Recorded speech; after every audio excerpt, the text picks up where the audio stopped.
I think we can cut down production to, let's say, 20%. Instead of 25%, it will be 80%. You think Europe or Japan or the United States can survive with this? Maybe the United States, they have their own local supply. They are in a much better position than Europe and Japan. But I don't know to what extent Europe and Japan will get together and join the Americans in any kind of measures, because your whole economy will definitely collapse all of a sudden. If the Americans are thinking of a military action, this is also another possibility. But then this is a suicide. What happens if the U.S. resorts to force and occupies the oil fields in Saudi Arabia? There are some sensitive areas in the oil fields in Saudi Arabia which will be immediately blown up.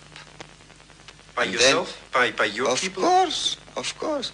And then what will happen is Europe has to live, and Japan, of course, has to live without oil from Saudi Arabia for so many years, because it takes years to repair that.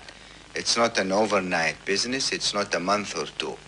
Now you can imagine what kind of gambling this could be. But could you cut your production down to 80% and still survive economically? Yes, sir. You know what will happen then?